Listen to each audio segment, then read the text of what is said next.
Series में हमारे resistance लगे हुए हैं, तो टोटल उस सर्किट के अंदर कितना रेसिस्टेंस है ये पता करना है सीरीज के अंदर। तो उसका डेरिवेशन होता है, तो हम जो आपका वो बना होता है ना, डायग्राम बना होता है या कोई भी आपका सर्किट डायग्राम बना होता है, उसमें जितने टोटल रेसिस्टेंस लगे हैं उनको मिला के कितना ओवरऑल रेसिस्टेंस है उसको हम इफेक्टिव रेसिस्टेंस, टोटल रेसिस्टेंस या रेसिस्टेंस ऑफ सर्किट भी बोलते हैं।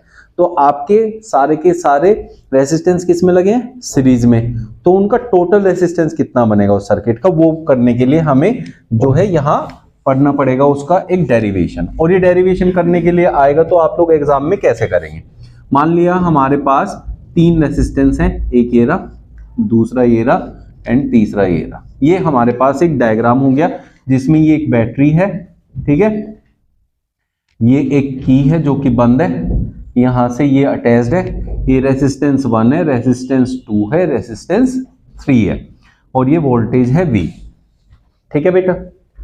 अब आपको एक बहुत आसान सी चीज समझाता हूं। जब करंट पास होता है किसी सर्किट से तो वो पॉजिटिव से नेगेटिव टर्मिनल की तरफ जाता है।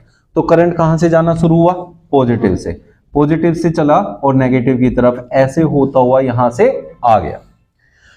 अब आप ये देखो जहां जहां से करंट जा रहा है क्या वो एक ही रास्ते से आ रहा है या एक से ज्यादा रास्ते बन रहे हैं। तो करंट जब यहां से चलता है इस रास्ते से जाता है, इससे होते हुए ऐसे करके आ गया, एक ही रास्ते से आ गया, कहीं भी करंट डिस्ट्रीब्यूट नहीं हुआ। जब करंट डिस्ट्रीब्यूट नहीं होता किसी भी सर्किट के अंदर, वहां वोल्टेज डिस्ट्रीब्यूट होती है। क्या डिस्ट्रीब्यूट होती है? वोल्टेज।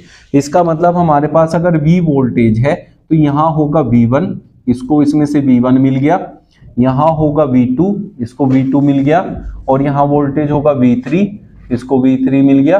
तो ऐसे करके वोल्टेज डिस्ट्रीब्यूट होती है। तो बहुत सिंपल सा है, याद करने की जरूरत नहीं है। बस ये देखना करंट तो नहीं बट रहा, करंट के 2 रास्ते तो नहीं बन रहे, करंट के एक से ज्यादा रास्ते बनेंगे। करंट अगर बट गया तो वोल्टेज नहीं बटेगा, और वोल्टेज बटेगी तो करंट नहीं बटेगा। तो यहां करंट क्या है? डिस्ट्रीब्यूट नहीं हो रहा, तो इसका मतलब वोल्टेज डिस्ट्रीब्यूट हो। बात समझ में आ गई? कितनी वोल्टेज थी हमारे पास? V।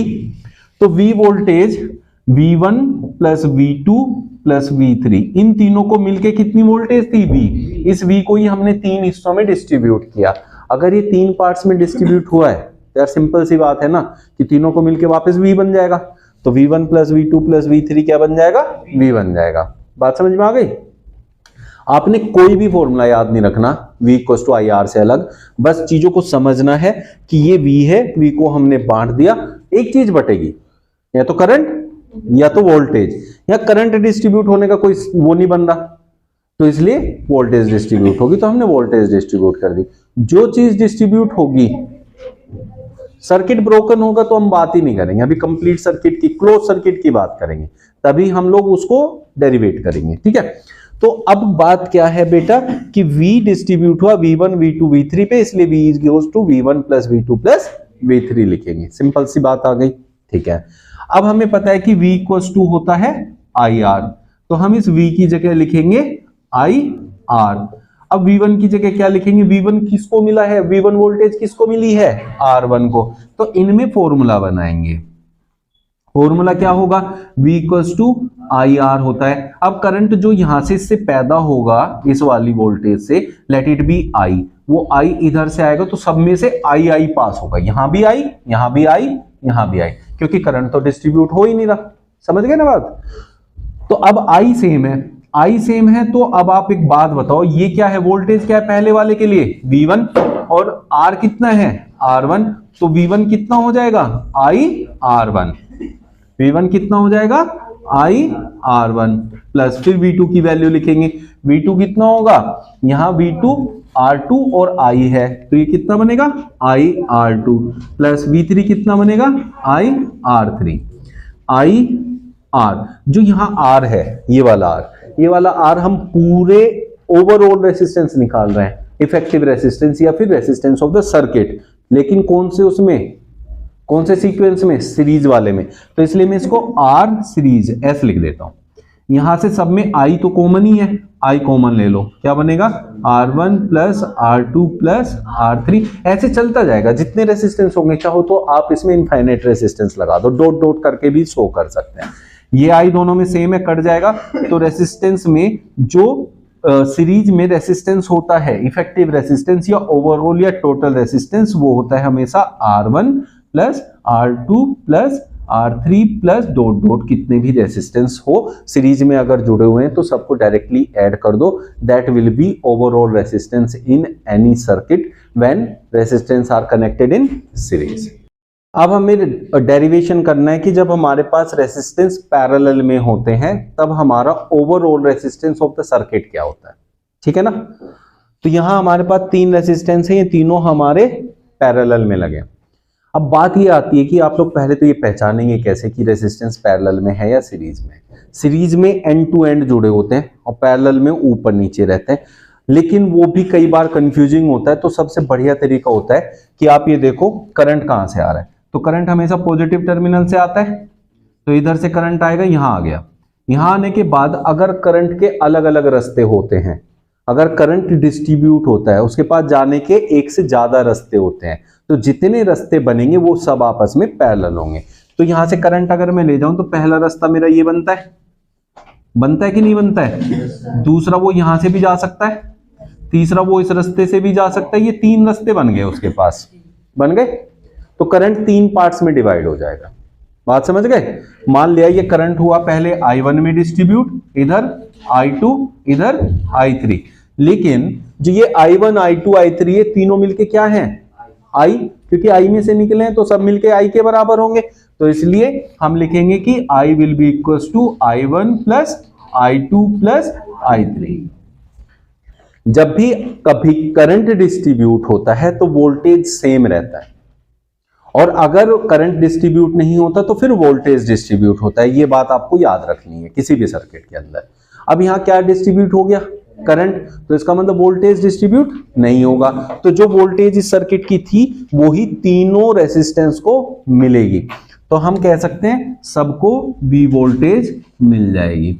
इसके लिए भी वोल्टेज कितना है, V, इसके लिए भी V, इसके लिए भी V, लेकिन इसके लिए करंट है I1, इसके लिए I2, इसके लिए I3। बात समझ में आई, ठीक है।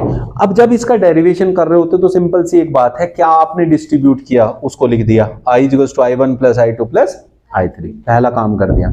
दूसरी चीज, जिसको आपने डिस्ट्रीब्यूट किया उन सबके फॉर्मूले लिख दो। I का फॉर्मूला बनाएंगे, आपका ओम्स लॉ कहता है कि V equals to I R होता है, तो I इक्वल्स टू होगा V अपॉन R। तो यहां V सब में सेम है, इसलिए मैं V को V लिखूंगा, R को लिखूंगा R पैरेलल। R P जो डिनोट कर रहा है वो पैरेलल जो है सिंबल को रिप्रेजेंट कर रहा है, ठीक है। जो हमारा डायग्राम है वो पैरेलल कंडीशन में है, सारे के सारे रेजिस्टेंस उसको यहां डिनोट कर रहा है। तो अब यहां बात करते हैं I1 की। I1 कहां जा रहा है बेटा, इसके पास जा रहा है, ठीक है। अब यहां हमारे पास कंडीशन देखो, I1 तो करंट है, R1 रेजिस्टेंस है, V वोल्टेज है। मुझे I1 का फॉर्मूला चाहिए, I equals to V upon R होता है, तो I1 का फॉर्मूला क्या होगा, V अपॉन R1, यहां से मिला तो V upon R1, similarly V upon R2, similarly V upon R3 plus dot dot, ऐसे अगर एक 3 से ज्यादा रेजिस्टेंस आप लोगे। बात समझ में आ गई। अब देखो यहां आप एक बात समझ रहे हैं, सबको सेम वोल्टेज मिल रही है, तो इसका मतलब क्या है कि जो घरों में आपका सर्किट है उसमें आपका टीवी भी 220 वोल्टेज पे चलता है, फ्रिज भी, वॉशिंग मशीन भी। तो इसका मतलब वो सारे सॉकेट जिनमें करंट आ रहा है वो सारे के सारे आपस में पैरेलल में है, तभी उनको सेम वोल्टेज मिल रही है। बात समझ में आ गई। तो इसलिए ऐसे आप पता लगाते हैं कि कहां सीरीज वाला आपका कनेक्शन है, कहां पैरेलल वाला।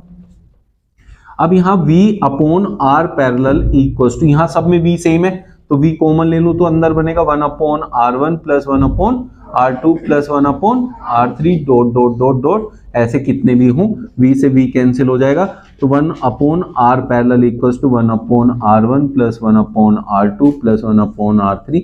जितने भी रेसिस्टेंस लोगे ऐसे ऐड ऑन होते जाएंगे।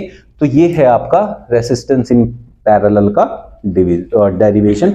और ये फॉर्मूला यूज होता है जब ओवरऑल जो आपका सर्किट दिया है उसमें सारे रेसिस्टेंस पैरेलल में ऐड ऑन है, तो उनका टोटल या इफेक्टिव रेसिस्टेंस हमें निकालना है। अब ये सारे पैरेलल अपॉन में करके लिखे जाते हैं, तो इसलिए ये हमेशा जो गिवन वैल्यूज होगी रेसिस्टेंस की उनसे छोटा ही आएगा। तो पैरेलल में हमेशा रेजिस्टेंस कम हो जाता है और सीरीज में रेजिस्टेंस हमेशा बड़ा हो जाता है जब वो आपस में ऐड ऑन होता है। ठीक है बेटा।